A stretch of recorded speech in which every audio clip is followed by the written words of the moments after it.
What if humans had colonized Mars, not in the future, but back in the 20th century? Imagine a world where, instead of stopping at the moon, we took the next giant leap and built human settlements on Mars by the 1980s or 1990s. This idea, once reserved for science fiction, becomes real in this alternate timeline. Everything changes, not only space exploration, but global politics, technology, identity, and the future of humanity itself. To understand how that could have happened, we begin with the real turning point, the 1969 moon landing. In our reality, it was a historic success, but also the end of the space race. However, in this alternate world, the moon is not the end goal, but just the beginning. When American astronauts land on the moon, the Soviet Union secretly prepares plans to reach Mars next. The rivalry intensifies. The Cold War no longer stays on Earth. By the early 1970s, both superpowers begin Mars mission development. The United States forms the Mars Exploration Initiative. Billions of dollars are funneled into rocketry, life support, artificial gravity, radiation shielding, and interplanetary navigation. By 1978, after years of preparation, the first unmanned probes map out the Martian surface, identifying ideal landing zones near water ice reserves and flat plains suitable for building habitats. In 1982, after a joint effort between NASA, European partners, and private aerospace firms, the first humans land on Mars. The moment is broadcast worldwide. People cry, cheer, and unite under a shared sense of awe. The mission includes 6 astronauts, a habitat module, nuclear power units, and automated rovers. They stay for over a year, conducting experiments and testing how long-term life on Mars could work. It is difficult. The temperature is brutal. The gravity is low, dust storms rage. Communication delays with Earth cause tension. But the mission is a success. With public support surging, more missions follow. By the late 1980s, permanent research stations are being constructed, not by one country, but by a coalition: the United States, the Soviet Union, Europe, and Japan. These early settlements are small, underground, and heavily reliant on supplies from Earth. The technology evolves. Solar panels become more efficient, 3D printers start building structures using Martian soil. Hydroponic greenhouses grow the first Martian tomatoes. A new generation of children watches all this on television and dreams not of living in New York or Tokyo, but on Mars. By the early 1990s, the settlements expand. They are no longer just research labs, but beginning to feel like real towns. Hundreds of people live and work on Mars at any given time. A new organization is born, the International Mars Authority, created to oversee all Martian activities, ensure safety, prevent conflict, and enforce shared laws. Mars is declared the common heritage of humankind. No country is allowed to claim territory. Still, quiet tensions grow between Earth-based powers over influence. Living on Mars is not easy. Every breath must be earned. Every drop of water is precious.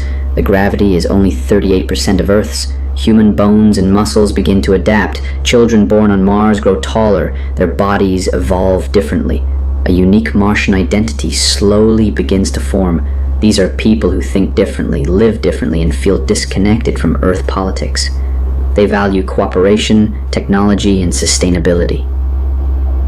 Meanwhile, back on Earth, the impact is massive. Space exploration fuels innovation. New materials, medicines, recycling systems, and clean energy sources are developed for Mars and then used on Earth. The economy grows around space. A new industry rises: space construction, interplanetary transport, Martian food exports, and zero-gravity manufacturing. Universities launch Martian studies programs. Young students prepare to specialize in terraforming, radiation biology, and space psychology. Culturally, humanity begins to see itself as more than earthbound. A Martian art style emerges. Writers publish novels set in Martian cities. Religions evolve to incorporate life beyond Earth. Philosophers question the meaning of humanity when spread across planets. By the early 2000s, thousands of people have lived or worked on Mars.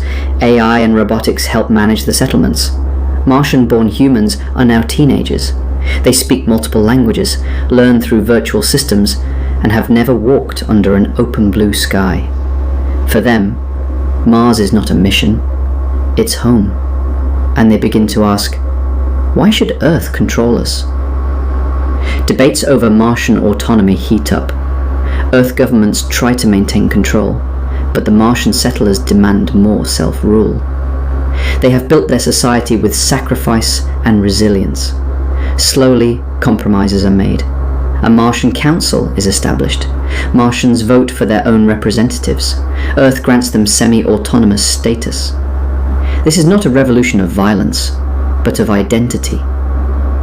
By the 2040s, Mars has become a self-sustaining civilization of over 100,000 people. It has schools, hospitals, a university, factories, and even cultural festivals. Spaceports connected to Earth every 26 months. The Martian economy grows around local production, asteroid mining, and exporting knowledge. Martian design technologies now improve lives on Earth, especially in agriculture and water management. And now, eyes turn further. The Martians ask, if we could make life here, why stop? Plans begin for missions to Jupiter's moon Europa and Saturn's Titan. Humanity's destiny is now solar system-wide. This new era also changes Earth's politics. Nations that once fought wars now collaborate in orbit. The environmental lessons from Mars help Earth survive climate disasters. Martian-style closed-loop systems and energy solutions are adopted globally. A shared identity emerges, not based on nationality, but species. We are humans, of Earth and Mars. But the path to this future is not without setbacks. In 2043, a Martian mining explosion kills 37 workers, leading to the first major political crisis between Earth and Mars. Investigations reveal that outdated Earth-made equipment was the cause. Protests erupt on Mars, demanding that Martians manufacture their own technologies, free from Earth dependency. The crisis sparks a new industrial movement on Mars. Within a decade, Mars develops its own aerospace companies, autonomous factories, and a fully Martian-made habitat system. Slowly, Earth imports Martian products for use in lunar colonies and orbital stations. By the 2050s, the cultural gap widens. Martians consider themselves pioneers, closer to nature and science, more disciplined in resource use. Earth's society looks chaotic and overpopulated from their perspective. Interplanetary literature, cinema, and even fashion reflect these differences. Martians design practical minimalist clothing for low-gravity living. Their music incorporates silence and vibrations, tuned for underground spaces and small rooms. Meanwhile, Earth artists celebrate Martian styles and adapt them into their own culture, creating a blend of planetary influence. As the generations grow, Martians begin to document their own version of history. Not Earth history, but Martian history. Children learn about the first landing, the Great Dust Storm of '93, and the Council Agreement of 2018. New Martian holidays are born. A calendar adapted to Martian sol days becomes standard. Martian poets write about two suns in the sky and the loneliness of space. Religious groups that settle on Mars develop new interpretations, emphasizing survival, exploration, and cosmic purpose. Earth watches with pride and concern. By 2060, Earth's population is 10 billion, struggling with environmental limits. Mars, with only 300,000 people, seems like a paradise of order, planning, and vision. Tensions rise again. Earth governments pressure the Mars Authority for tighter communication, data access, and resource sharing, but the Martians resist. They feel that Earth's chaos will only infect what they have built. Discussions of Martian independence begin quietly at first, then publicly. The debate divides opinion. Some on Earth believe it's time to let Mars go its own way. Others see it as betrayal. On Mars, the desire for freedom grows. A formal proposal is submitted to Earth. Mars should become a fully independent planetary nation by 2075. After years of negotiation, Earth agrees. There is no war, no rebellion, just a peaceful ceremony broadcast across both worlds, where the flag of Earth is respectfully lowered and the Martian flag, a red field with a golden arc, is raised. The first independent government of Mars is sworn in. It is the birth of the first human civilization beyond Earth.